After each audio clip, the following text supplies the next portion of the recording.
are going to Himeji. We're taking the train out from Kobe. So we've got the train, this is Kobe station over here.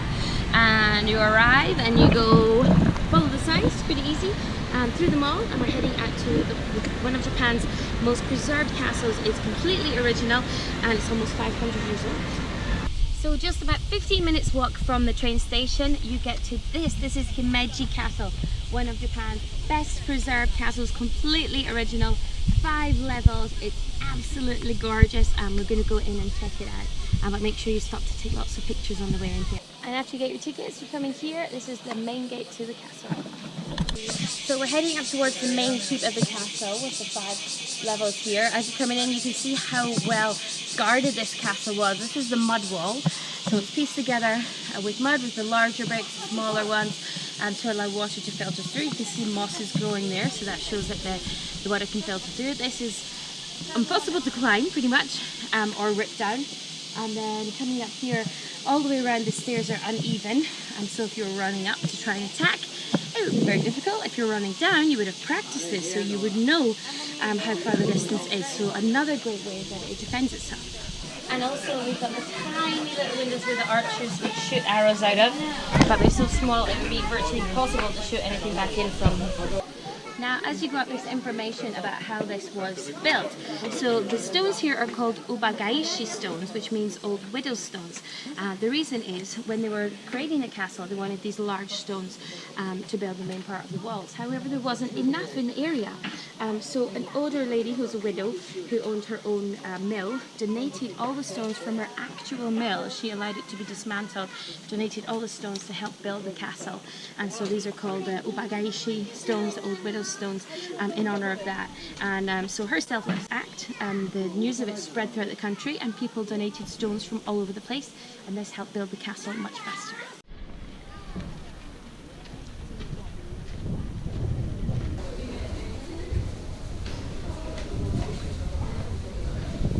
So we're up on the 3rd floor. It's very steep getting up the steps here. This is the main east pillar, and it runs all the way up and down the entire length of the castle. And eventually the weight of the castle started to bend in on it, and this is why this had to be restored to make it strong in the middle. And there's been various restorations of the castle over the years, including one in 2009 and one 45 years earlier, just to fortify it and make sure that everything is very strong. The wood from this was taken from the Nishi Mountains nearby. Other interesting features around, we've got the windows are all the thin slit windows where archers could go out from. On the walls here, on the wood, this was actually nails were coming out here, but since it's Japan, even nails sticking out have to be made beautiful. So these were covered here with the flowers. On the 2nd floor, look out for this. This is the weapon rack area, and so this is where all the weapons would have been stored, so they had easy access to them to start firing out from the windows and defend. And another interesting feature was the platform here. On the 4th floor, the windows are raised higher. This is so the archers could stand on the platform and shoot out of here. Also, the windows serve as ventilation, because once, instead of just arrows from here, if there was gun smoke being shot out of here, further up, this would be open just above the main windows here, and that would allow the gun smoke to filter out to make sure that it didn't get too cloudy. We're now on the 5th floor at the very top of the keep, and there's the Osakabe Jinja shrine. It's right here. You can go and pray to it. Lots of people are. It's very steep all the way up, but it's worth it. The views are gorgeous, and it's really amazing to be in the heart of this ancient castle. So this is the view from the very top of the keep. You can see down on the left where the people are coming in. That's where we entered the main section of the main keep, and we walked all the way up here, all the way up the stairs, and you can see the walls of the castle that go all the way around, protecting everything, and the barracks where the soldiers would have been stationed all the way around the outside. Going further out to the whole city of Himeji, which is named after the castle, and then further out to the mountains beyond. This is a 1/20 scale model of the main keep, and this was made as part of the dismantling and repair of the main keep during the Showa era restoration. And also there is a model of the full castle area and the city beyond, and this is how it looked like. On the 1st floor, there's some information on the way out showing some of the original onigawaras that were used. These are ridge end tiles, and this means demon face. This was used basically somewhat like a gargoyle would be used in Europe. Apart from gargoyles that also spat water out, they originally would have had demons on them, and this was to keep demons away from the castle.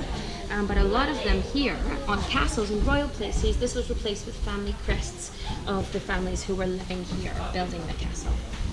These are the shachi, and they're from different periods. We've got from the Meiji on the left, the shachi from the Showa on the middle, and the Heisei on the right. And these have been made, they're symbols of protections, and they're supposed to be similar to the guardian deity Onigawara, which we saw up in the main keep. And they had the head of a tiger and the body of a fish with sharp fins on the top, and they're for protection.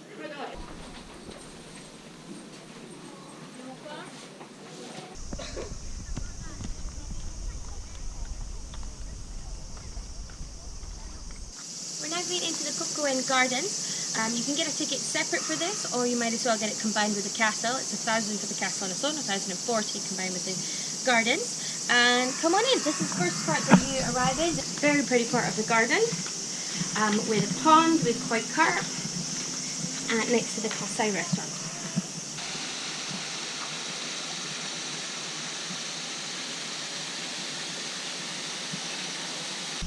There's about 250 koi carp here in the garden of the Lord's residence. And we've got the residence area over here. We've got the tea house behind it in the garden of seedlings. There's waterfalls, there's the pond. It's just really beautiful.